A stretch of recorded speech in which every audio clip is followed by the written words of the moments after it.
Most personal finance advice is complete garbage. I've tested every tip, hack, strategy on my way to building an 8-figure business from zero. In this video, I want to give you the habits that actually worked for me to unlock growth as a business owner. The first one is probably the most important, which is to avoid lifestyle creep. Now, most people, as they start to make more money, whether it's in your job or a business you own, just start to spend more money, right? It's like your income goes up and your lifestyle creeps up. You buy a nicer car, a house, you go out to eat more, fancier vacations, you buy like things. And like over time, it doesn't feel like a lot, but then all of a sudden, like you're making 300 grand, you're spending $299,000, right? And you have like no savings and you're like, feel like you're never catching up. This is like a big problem almost everybody experiences.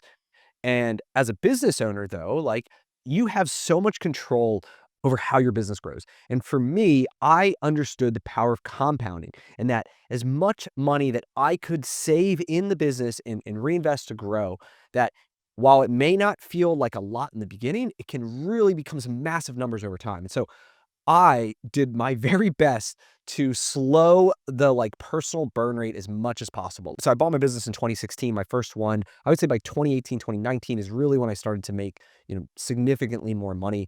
And for many years I drove the same Honda or what is it, Mazda, and then I had used like BMW, and then in 2019 I bought another BMW, but like I own that car today. It's paid off, like it's fine because I knew that like if I could reinvest into people and equipment and these other things, that is what ultimately would make me a lot more money in the long run.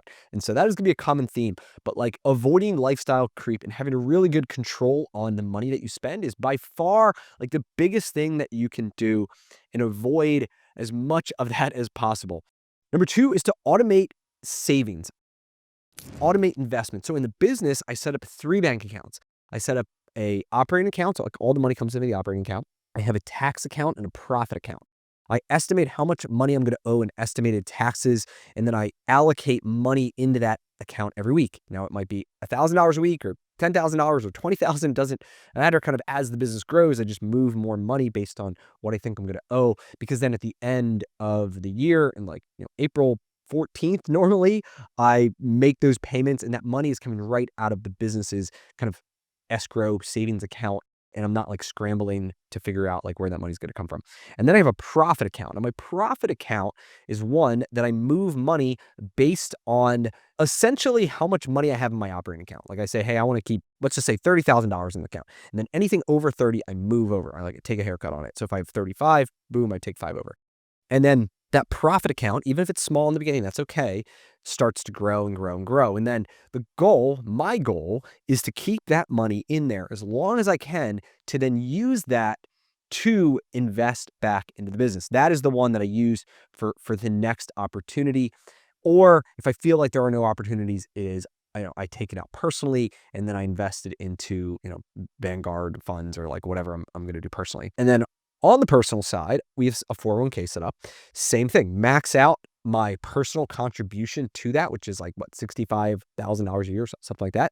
And then I have a company match. Now for the company, it is an expense. You pay less on taxes, and then personally, that money grows tax deferred. And so anyway, I do that. I think it's great. But as much as you can automate in your life, the better. Because if you don't automate it and you have to like think about it, be like, all right, how much money do I want to make? You have to like, it's constant decisions. It leads to like decision fatigue, where like it takes up mind space that you could better use to say, how do I grow the business? Like my mind is much better off figuring out how do I, add $1 million in revenue a year than to worry about like, do I move 5,000 or 10,000 to this thing, right? Like I'd rather use that time, energy, and effort to figure out something that makes me a lot more money versus like something that makes me like a little bit money that could be automated. So do that, automate as much as possible. Then, this kind of relates, but focus on buying assets. So like an asset is something that makes you money, not a toy. So like I don't own a Rolex. Like I said, I don't own a lot of fancy things. Like I'm not like a material person by any means, but like I will take that money and then I'll buy another franchise. Like I'm the franchise business, right? We have 35 locations now. I started with 2 in 2016 and I've continued to buy more and more and more. And then I buy into other businesses, turf and painting. And now we're buying tow trucks to build a massive towing business to then make money and then also feed our stores. And so like, and we buy real estate occasionally. And so like all those things are assets. Like they make me money. And so I have no problem on Monday going out and spending $200,000 to buy 2 tow trucks that actually I'm going to get debt on, which is whatever, a later one here. But those are going to make me money, right? Versus, I'm all stingy about buying like a watch or something that's like, it's not going to make me any more money. Like it's shiny, but like, once again, my goal, like I have big goals financially, personally, like it's a game to me here and I want to win. And I win by saving and then investing as much of my money as possible. This is like a mindset though. This is something like you have to develop over time. And if you don't have these habits, like these conservative habits, like you're never going to be able to build a big business. Because if you take all the money that you earn and you're immediately spending on like dumb shit, like you buy a boat, like what the hell's a boat going to do, right? You spend money on all this stuff, like you're not going to have the money when the opportunities come up to do the acquisitions, to expand the business, to hire that next person because it is so thin and you have such a high burn rate. So like you may be able to get it to a certain point, but you're never going to break through that barrier because you are spending it as fast as you are earning it versus someone like me who's like way more, stingy in a lot of ways. I then can make those big investments and I can blow through those barriers. And all of a sudden now I have a business that's 10 times bigger that then can afford me whatever I want when I want it. But like that's by my choice and I control that. And so buying assets, not toys, for as long as you can, right? Like as long as you can, the better. Number 4 is using credit cards, but never carry any balance. I'm a huge fan of spending as much as possible in my business on a credit card that gives me 2% cash back. Like we go to all of our vendors and we negotiate as part of the deals that they allow us to charge the bill on our credit card without charging us a processing fee. And so at the size I'm at today, it's a lot of money. It's like $200,000 a year we're getting back in tax-free credit card rewards. And I've never paid a dime in interest or late fees because, we view it more as like a debit card, the money that we have to pay every month, but as a way, if you're responsible, that you can get that 2% and it's tax-free. Credit card rewards as a business owner are tax-free, like totally legal. I'm not making this up because it's like a rebate of purchases, not income. And so, in reality, the $200,000 that we get in credit card rebates is really worth like, 250 or whatever of actual income. And so I use that money then to say, hey, let me go on that nice vacation, or let me like help pay for my kitchen remodel, or like whatever it is, because I've got then this like extra cash that's coming through. And so I've linked below my favorite credit card. If you own a business and you're looking for one with really good rewards, this is my favorite one. Number 5 is to use debt strategically. Now, a lot of people say, oh, never do debt if you're like Dave Ramsey or whatever, big fan. But as a business owner, I've used a ton of debt, but good debt that buys me assets. So I've used debt to negotiate a ton of seller finance deals. So basically I buy the business, but instead of going to the bank, the seller holds the note. Like I pay the seller every month, principal and interest. I've done this like 7, 8 times. And like I have the retirement plan of like all these people, but it allows some really creative deals. It allows some win-win scenarios. It allows me to put maybe little money down, but give them a number that they need. And then we do like the snowball effect, right? I do like to say when we get to a certain point, like, let's knock out this one, let's knock out that one. So I use debt to acquire a cash flowing business. And then as that business makes money, I use as much of that new profit, that new cash flow that I didn't have before, to then accelerate the pay down of the debt, right? So it's like use it to get it, but then immediately work your way to chip it down. So another example is like I'm on Monday going to go buy a tow truck for $80,000 and I have a bank that will give me 100% financing on the purchase. And so, I'm going to have no money into this thing, no money down. But that truck, I'm going to have a payment of like 1,500, 1,600, something like that a month, just on the debt side of it. But that truck is probably going to be able to produce $15,000 a month in revenue, minus all my costs. I hope to make maybe $5,000 and then I got to pay the debt. So like, maybe net, I make $3,500 more after paying all of it, just on the towing side, let alone like the work that it brings to our stores. Basically, I go and now all of a sudden that one truck is net making me $3,000 to $4,000 more per month. I'm going to buy 2 of them. So now all of a sudden I'm using debt to make $7,000 to $8,000 more a month and I put no money into it. And then I'm using the money to accelerate the pay down of the debt to then continue to reinvest. Not to mention, there's bonus depreciations, a bunch of stuff. I don't want to get into that, but like assets are what you want to buy. You want to buy cash flowing assets. That is huge. Number 6 is to take asymmetric bets. So what is an asymmetric bet? A symmetric bet is like equal, right? So it's like you have a 50% chance of winning or losing. An asymmetric bet means like you might have a 10% chance of losing and a 90% chance of winning, or that your downside is very small compared to the upside. Like if it doesn't work, like I'm not going to lose that much money, or like even I make a little money compared to what it is. And so that is what I really look for in the business financially. As much as I can, I am looking for the deals that have very low downside, but huge upside. And so it works in business acquisitions. And so in the franchise game, like once you learn how to operate a store, like my 2 stores or whatever, for me to go out and buy another store in a business that I already know how to operate in my market, like there's very low downside for me because like I know all the factors and I trust my ability to increase it, right? When I say I'm going to go and launch a tow truck business, my cost is buying these trucks, right? Now, the upside is that I build a profitable towing business. The bigger upside is that I feed millions of dollars of very profitable repair work into the stores that I already own, and it's a complete win. The downside is it's a freaking nightmare, and I hate the business, and we break even and I sell the trucks because they retain value. And so my downside is like my time that I've invested into it and the energy and having to tell people here on YouTube and Twitter and stuff that I failed at it and that it was a total disaster, right? Like that is my downside. Now, obviously we have insurance and there's like there could be worse downsides, but for the most part, the downside is very small compared to the millions of dollars we could potentially earn. And so that is one that I've done my entire like business career, is figuring out what are the bets where I have very low downside and huge upside. And in a franchise system, once you learn it, copy paste, and figuring all that out. The other asymmetrical bet that has zero downside and literally unlimited upside is number 7, which is investing in yourself.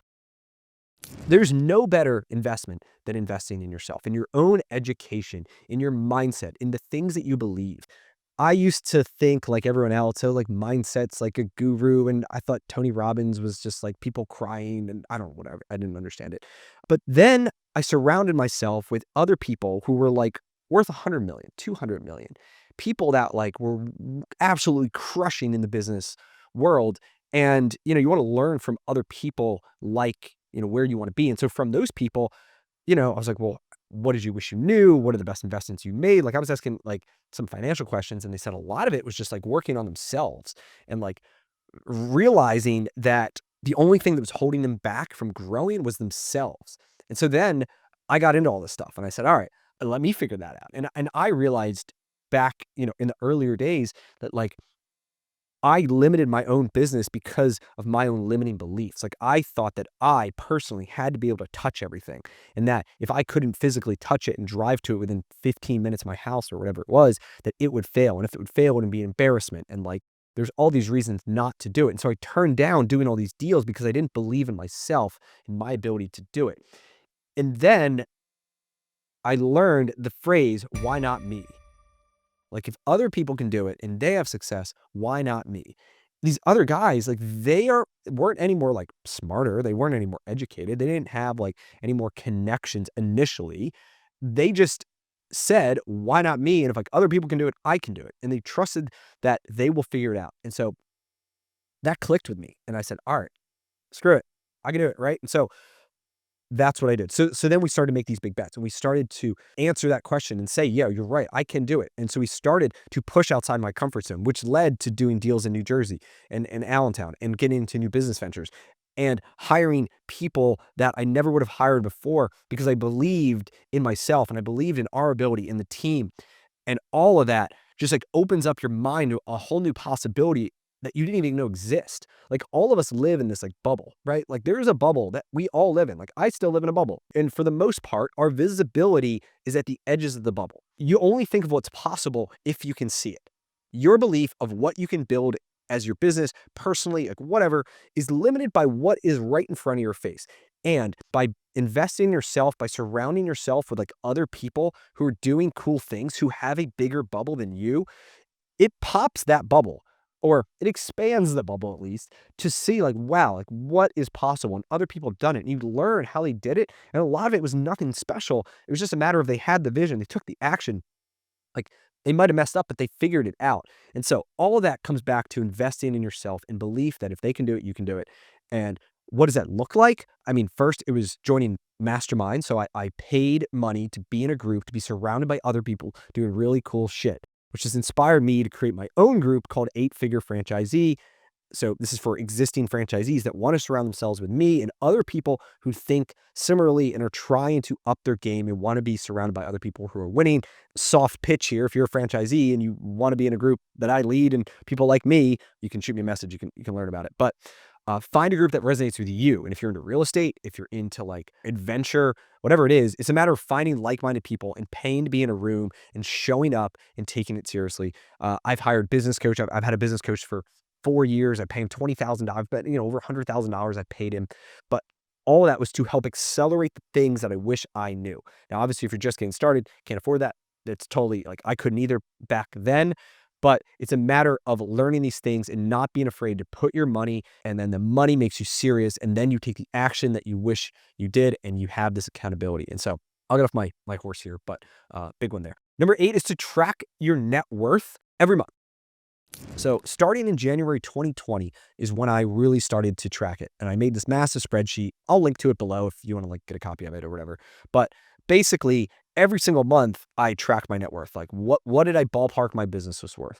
The real estate that we owned, all the debt. Remember I said I've taken on a lot of seller notes, a lot of debt, all the money in the business bank accounts. Like that is mine if I want it, but I keep it in there. Vanguard and crypto and like other dumb shit that I invested in that I probably shouldn't have, and all these different things. And so I look at that every single month and I've tracked it. Like I have a chart and it's going up and it's great and all this stuff. But like, I don't do it from like an ego standpoint. I do it mainly because like, I want a really good pulse of like, am I making good decisions? And also it's this sense of like accomplishment because a lot of the money that the business makes stays in the business. We have more money in my business account right now than I do in my personal like checking account. I have way more money in the business, like profit account. If I only looked at my personal stuff, like I wouldn't feel that good. I'd want to take more money out of the business to put it in my personal account to make myself like feel better about myself or like whatever. But instead, it's on my spreadsheet. It's in the business account. It doesn't really matter to me whether it's in the business account or my personal account. It still like counts towards my number that's climbing every month. And then also the net worth explodes when you make these investments, when you own a business that you can create massive value. So let's say I have $100,000 to invest. And instead of taking that $100,000 as a distribution, right, and moving it to my personal net worth, it's on my spreadsheet, but it's in the business. And I say, I'm going to use that money and I'm going to acquire another franchise. That franchise I acquire now is making $100,000 per year, like profit. So I have the distributions from that.